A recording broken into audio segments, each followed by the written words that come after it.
guys, it's Kay McCutcheon, your host of TheAgSpace, and today I get to interview a local ag mechanic that works on heavy machinery in the ag industry, and he also was a past FFA member. So I think he gave us a lot of insight on his field of work. So let's get straight to it. All right, Jason, why don't you tell me about yourself? All right, Jason Kirtley. I have my own business called HD Equipment Service. I've been in the repair industry since I was 14. Mostly got my skills from advanced mechanics in FFA. All right, well, why don't you tell me a bit more about your business? How long have you owned it? This business I've had since 2021. Prior to that, I had a business back in 2004 to 2007 as a welding company. So I did ornamental iron gates, fencing, and just welding in general.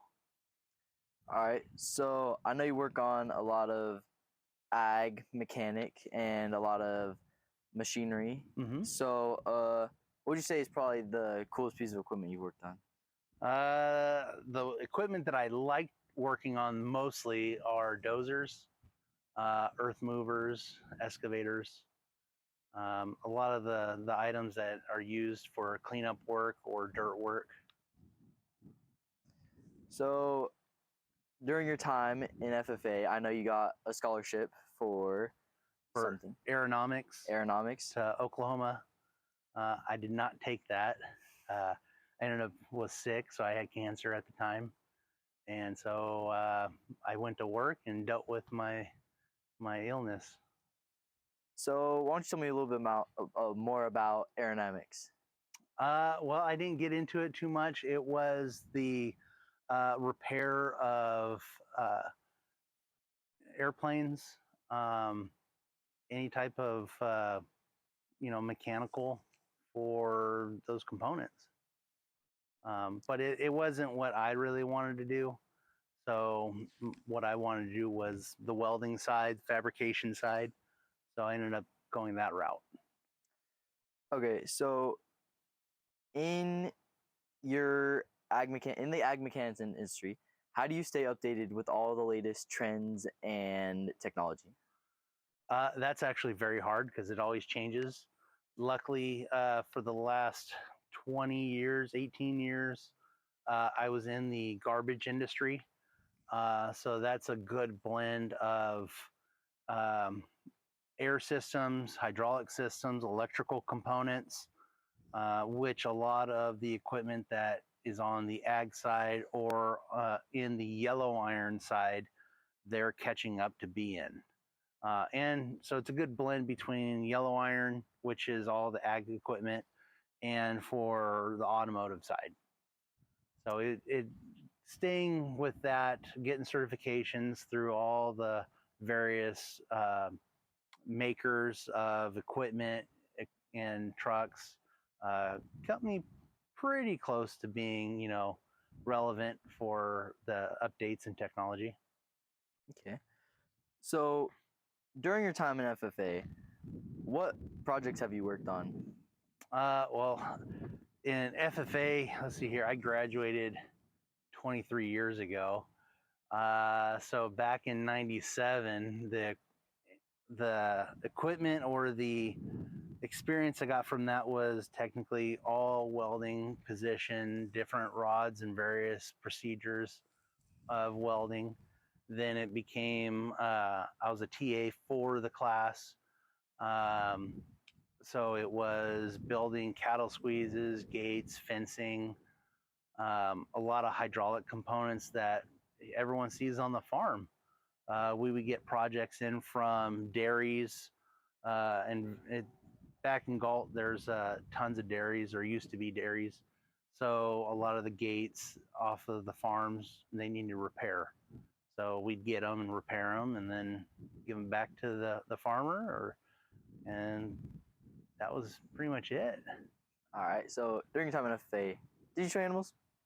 I did. I had we had property out in Wilton, so We had, chickens, we had goats, we had sheep. I had a pig every year for show.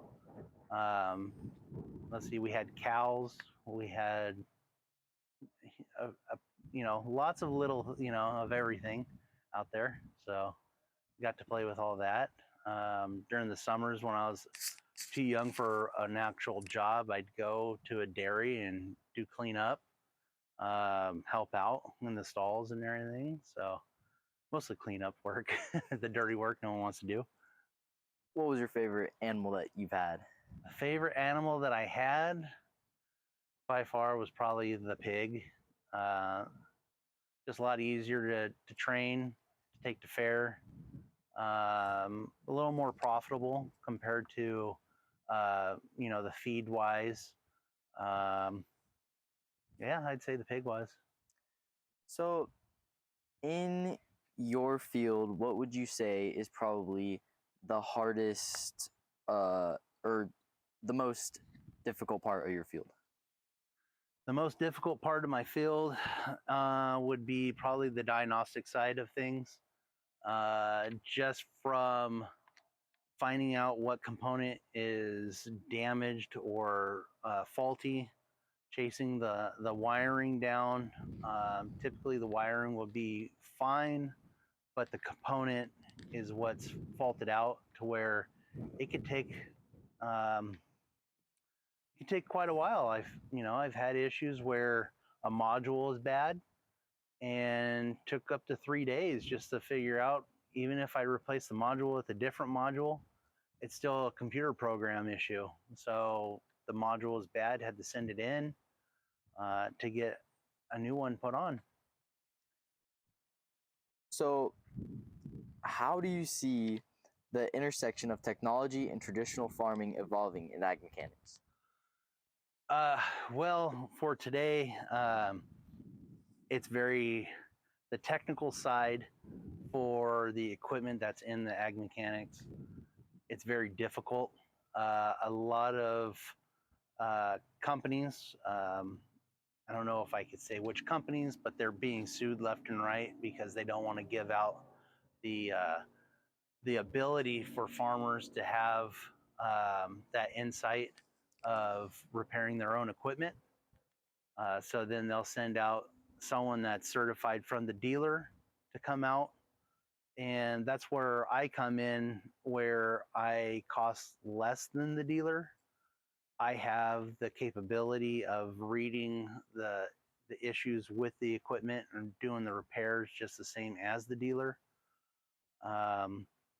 But unfortunately, right now, how it is the dealership does not want to give out that information for repair for the farmers. So unless they're certified and gone through the school, which a lot of the schools, they're very costly. Um, that or you go work for the dealership and you learn within, growing through the ranks. So, following on that, what's your full opinion on mechanic schools like Wyotech? Wyotech, UTI, I've hired a lot of guys. Fortunately, when I was in the garbage industry, I went from a welder and through the years, a mechanic to a lead mechanic to a journeyman mechanic of traveling to other sites, helping out with repairs to a fleet manager, and then a fleet manager for multiple sites.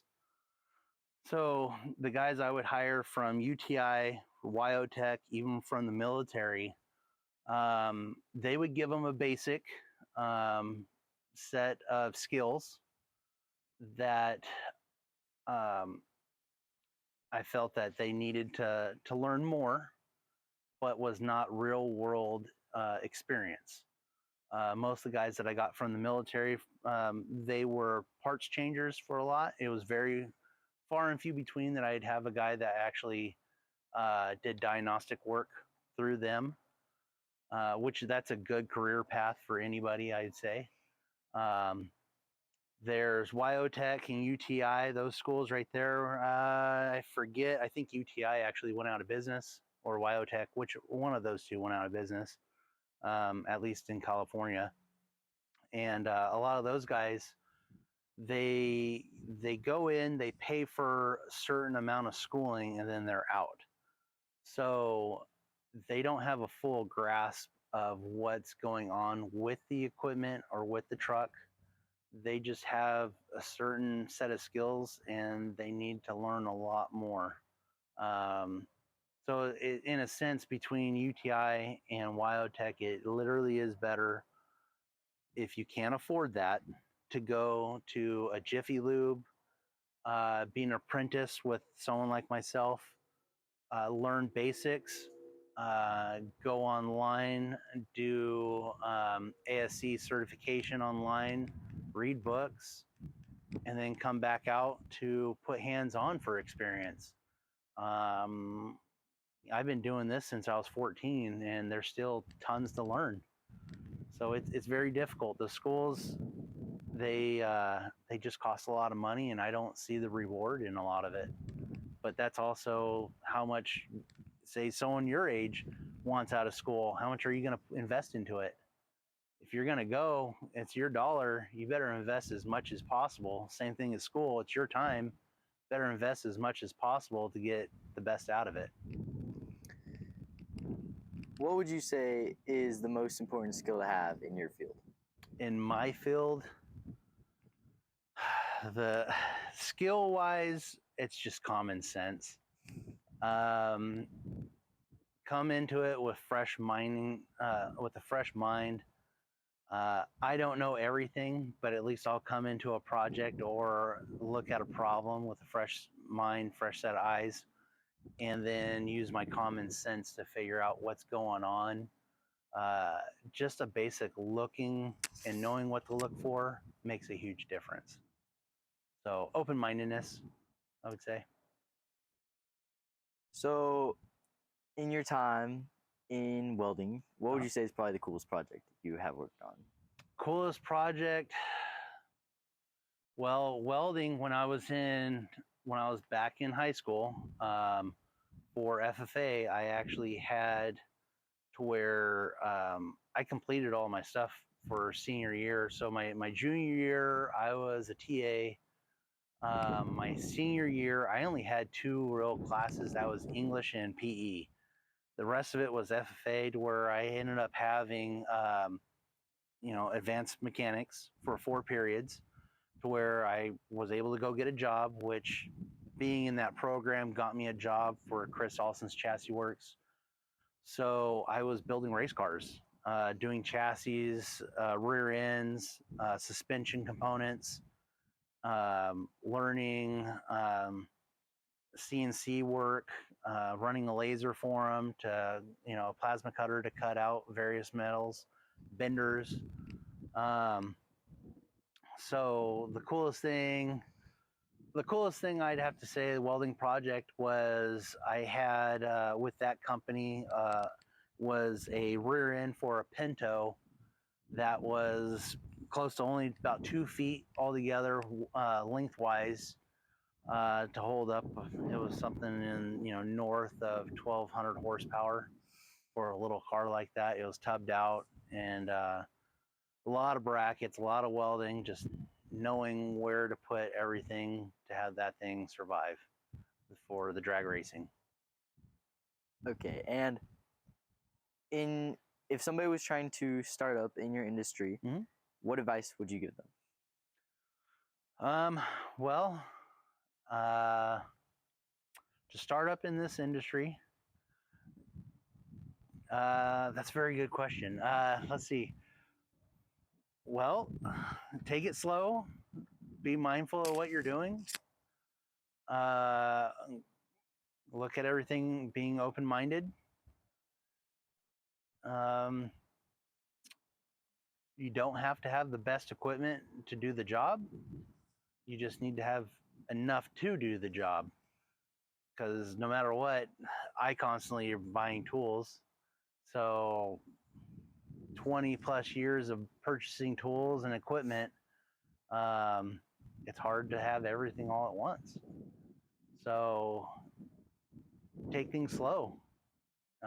Make every repair or every inspection count. So, All right, well, I think that's all the questions I have for you today. Thanks, Jason. thank you. Today, Jason taught us a lot about his field in the ag mechanics world, and he taught us a lot about his time as a past FFA member, and he was really able to share his insight and wisdom. So I'll see you guys next time. It was a great podcast. Later.